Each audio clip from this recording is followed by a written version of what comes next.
How this all started was I was working. I was driving in downtown Redwood City, and I saw a group of people, protesters, holding signs about rent control. And so I wanted to capture it. I went to go look for a parking spot so I could film the protesters with their signs, and by the time I got there, I couldn't find them. Luckily, I recognized one person that I know, so I texted him and I asked him, where did all the protesters go? He said City Hall. So I walked to City Hall. I call this movie Fair Rent for Redwood City.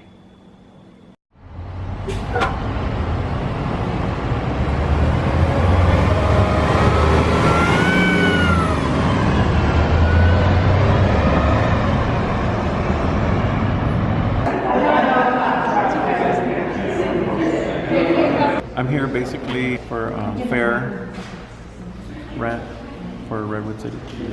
It's definitely insane. It's out of control. My rent went up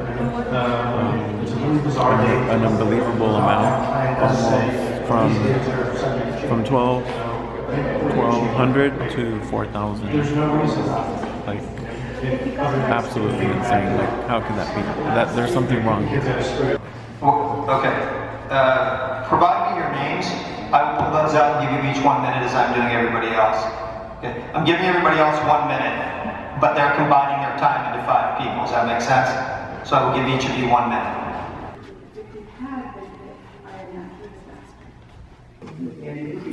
Don't be nervous.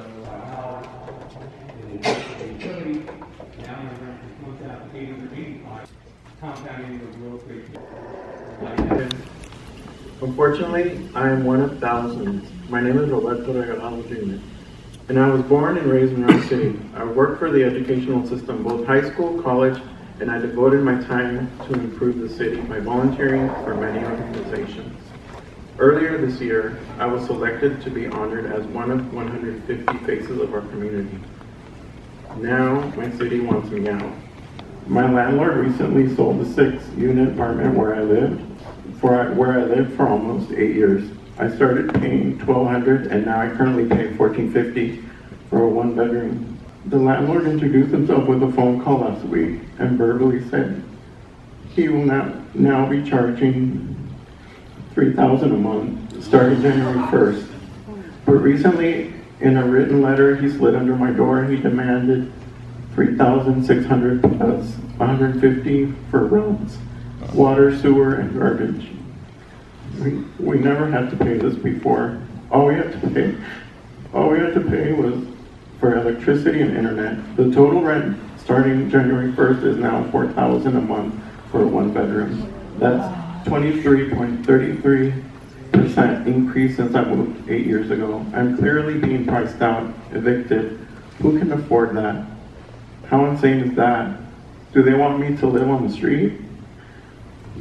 In a tent? Like in San Francisco, Oakland, and LA? My friends and family have already left the area because it's absolutely insane.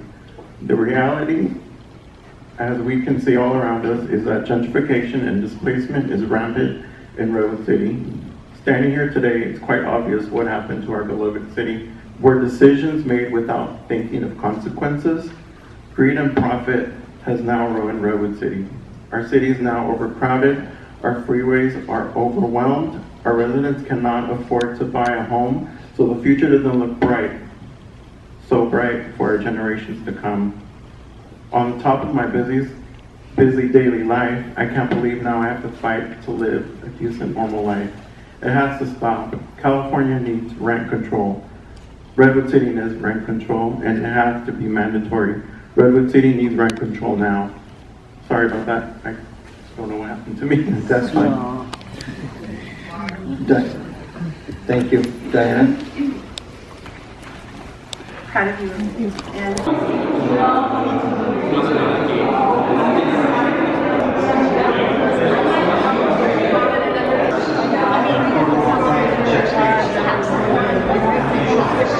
And my name is Cesar Gonzalez, and I'm with Fair Rents for Redwood City.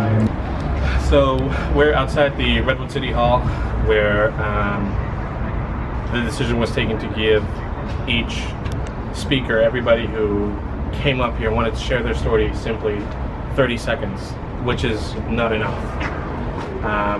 and we made the decision to give it to some folks and key speakers that really have some powerful stories. I had something to say myself. It turns out that on June 26th, the City Council heard a report from the HHCC that covered alternatives to rent stabilization and just cause eviction protections. The most notable recommendations were a minimum year lease option and trigger-based relocation assistance. Underwhelming to say the least, considering the thousands of displaced families, seniors, and veterans, and the thousands more that are rent burdened living paycheck to paycheck. At the very least, they should have considered relocation assistance triggered by a landlord withdrawing their building off the rental market, uninhabitability issues, or triggered by any no-fault evictions or by any rent increase over 5% that result in displacement.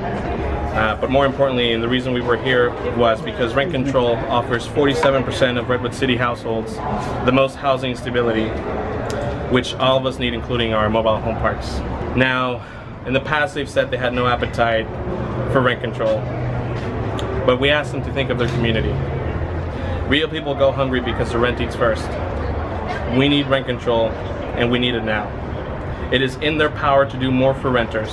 They should have asked staff a long time ago to study stronger protections for renters, including rent control.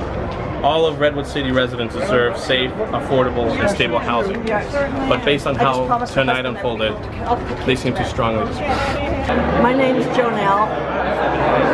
I think from what I've seen of the Redwood City Council members, they like to scold people. They're very tight, and their mood seems to be to scold and to treat the citizens like they're beneath the council members.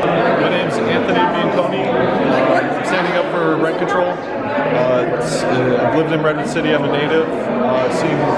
Seen it all my life, and what I'm seeing now is everybody be evicted from the city. It's mostly for beehives, for corporations. That's the known truth. Fortunately, Redwood City natives are being kicked out, and the aftermath, what I see, is it's just going to spread everyone out. Everyone's going to leave at some point when the .com falls, and then they're going to have to come back. But everyone's going to be living here 10 years from now probably in a smaller home. So the houses they were renting will be an apartment, and they'll be sharing it with families. And then they're going to wonder why their families are feuding and why they can't fit adults all in one spot. And then you have personal issues, and it all stems out to different things that as a culture we can't have. And yeah, we all got to be able to live, and right now no one has a place to live. If you look at everyone these days, they're spending the night on park benches, places.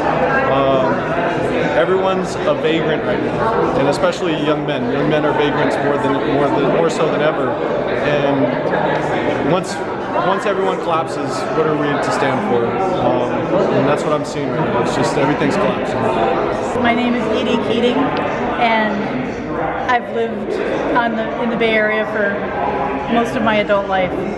And you know, the American dream says that everyone should be able to rent for a while and then save for their down payment and then buy a home.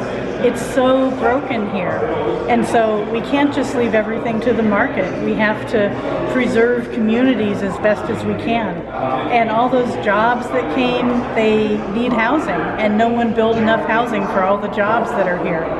So I don't know. I mean, some people are going to be commuters from far away, but making the oldest people and the poorest people be the commuters, I don't think that's right.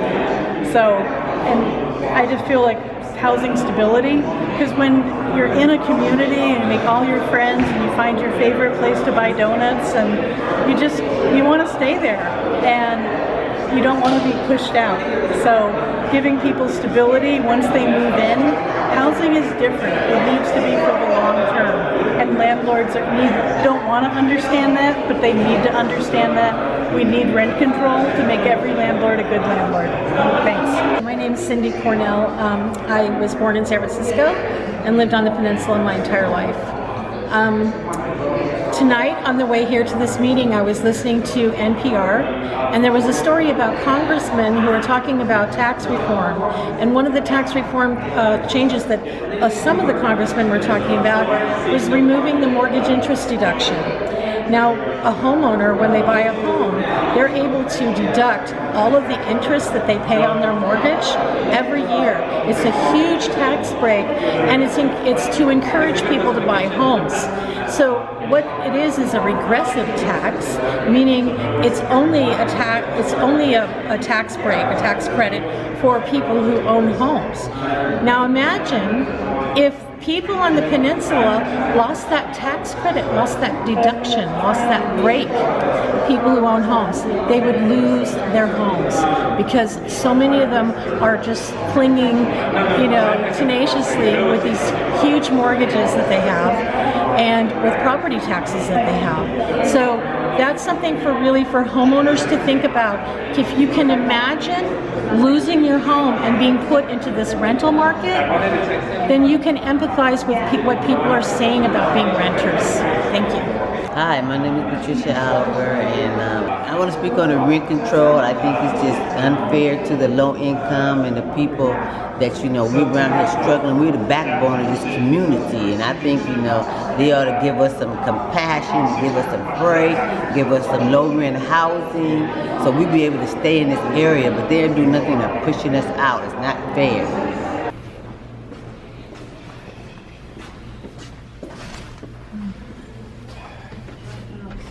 Yes.